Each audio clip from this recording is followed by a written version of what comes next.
Bonjour, aujourd'hui je vais vous parler de Purnadaya Vidyaniketan. C'est l'école qui m'a reçue pendant un mois en Inde. Donc voici la maison des volontaires, on peut être 3 à 4 personnes. Ce matin c'est samedi, mais il y a les dames qui sont arrivées pour travailler. Voilà, les courageuses, parce que en fait je pense que c'est une école holistique parce que c'est un tout, hein, comme le nom l'indique. Chaque entité est importante, que ce soit les enfants, les professeurs et les volontaires qui sont créatifs et qui sont engagés et pour en fait un même projet. Et ça c'est assez important pour l'école, le fait d'être à l'intérieur du site. On va se diriger vers l'école. Donc l'école a une architecture assez accueillante. Elle est en forme d'arc de cercle, comme une agora, hein, ce qui permet de mettre au centre le jeu, les enfants, et tout autour les classes. Elle est en pleine nature, ce qui est très important, je pense, par rapport au projet, c'est que les enfants sont en pleine nature. Et ça, c'est la différence aussi avec beaucoup d'établissements français, ou qui ressemblent plutôt à des prisons. J'ai découvert Purnodaya School sur les réseaux sociaux. Il n'y a pas beaucoup de différence entre les réseaux et la réalité, c'est-à-dire que les professeurs, la joie et l'ardeur au travail se ressent aussi au quotidien. Il faut dire aussi que c'est vraiment un projet soutenu par des femmes courageuses. Et dans le projet holistique, je crois qu'elles font partie d'un maillon important puisqu'elles soutiennent les enfants au niveau physique, psychologique, sur les leçons, et ce qui permet d'encourager les enfants à un projet commun. Et je crois que c'est très important, qu'on ne trouve pas assez l'idée d'un collectif dans une école pour un projet commun. Or ici c'est le cas, et c'est vraiment ce qui se passe. Ici on est dans l'enceinte de l'école. La différence avec les écoles que je rencontre en France et en Europe, c'est carrément le fait que ça soit projeté dans la nature. Donc ici on a la partie bureau administratif qui fait partie intégrante de l'école. Ça c'est aussi une différence parce qu'en fait l'administration n'est pas séparée des élèves. Je vous invite à continuer. Donc là la partie administrative. Ensuite, l'accueil des parents, qui fait partie aussi du lieu. Ici, on a les premières classes. Voilà. Ensuite, on a la classe où se retrouvent tous les matins les élèves autour d'une phrase importante. Donc, par exemple, hier, c'était au niveau de la possibilité des projets. Ils chantent une chanson, ils se fédèrent autour d'une phrase et ils chantent ensemble. Et ce qui est intéressant, c'est de savoir que tout le personnel est invité à aller dans cette classe. Donc, encore fédération de projets, encore collectivité et encore la partie holistique de l'école, c'est-à-dire que tout le monde fait partie du tout.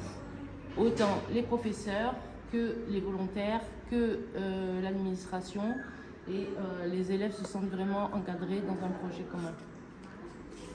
On peut continuer sur la salle des professeurs.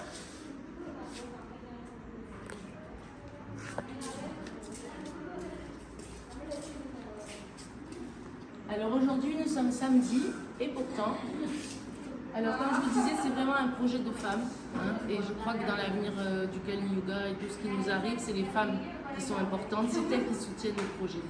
Elles sont là. Vous pouvez entrer un petit peu si vous voulez, juste filmer rapidement. Voilà, on est samedi.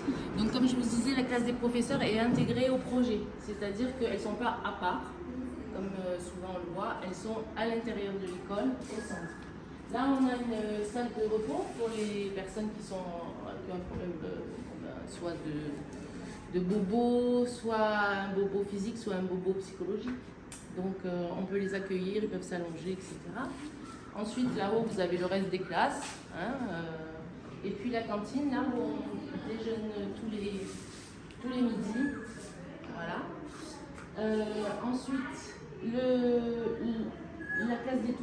montrer l'art. Et ensuite, les jeux, on peut voir derrière, on ira voir après les jeux qui sont à l'extérieur. Comme je vous disais, en fait, c'est une école qui est au centre de la nature. En France, maintenant, vous savez qu'on prescrit des cures de forêt, des bains de forêt. Je pense que les enfants, pour l'épanouissement, c'est la base de retrouver ce lien avec la nature. Et ici, à Purnodaya, on est vraiment dans ce schéma-là. Aussi, on se rend compte que la collectivité aide beaucoup psychologiquement les personnes, elles se sentent utiles. Donc du coup, on n'a pas besoin d'attendre la retraite pour aller dans une association. Les enfants commencent à participer à des projets collectifs tout petits. Donc c'est ce qui les permet de leur donner de la valeur, de se sentir utile à un projet et du coup participer et prendre en compte le projet de l'école parce que tout le monde est au courant du projet qui est de changer la méthode d'éducation pour justement au niveau holistique apprendre autant les arts créatifs que physiques, que l'accompagnement psychologique, que le sport, effectivement, et les volontaires viennent ici pour donner dans leur créativité des portes d'ouverture sur le monde aux enfants, que ce soit différentes modes d'éducation et différents langages et différents outils par rapport aux jeux et ce qu'on amène chacun de notre pays respectif. Toutes les personnes volontaires à venir participer à ce projet en Inde, dans le Kerala, non seulement pour connaître ses limites, parce qu'en fait on a des attentes et on a des objectifs, mais aussi on se rend compte de la tâche, parce qu'il fait très chaud, parce que c'est quand même physique, et parce que avec différents groupes d'enfants, on a différentes façons de travailler, que ce soit au niveau créatif, au niveau physique, donc ça nous permet de nous connaître mieux nous-mêmes. Ensuite, pour les incitations, organisations qui voudraient participer aussi au projet, c'est très intéressant de faire un jumelage où vous pouvez rencontrer cette école, donc Purnodaya Vidyaniketan, sur les réseaux sociaux, Facebook, Instagram. Je mettrai le lien sur mon Instagram. Donc j'encourage les institutions qui puissent venir prendre exemple sur cette forme d'éducation nouvelle, puisqu'on a besoin d'une transformation au niveau européen et que c'est un très bon exemple qu'on a ici de changement par rapport au fait de donner des responsabilités à des femmes qui sont là toute la journée, qui ont une tâche ardue avec les enfants, avec tout le centre. Elles ont plusieurs activités dans une journée. Donc n'hésitez pas à prendre contact avec le directeur ou avec l'école Purnodaya Vidyaniketan. C'est vraiment un exemple à suivre.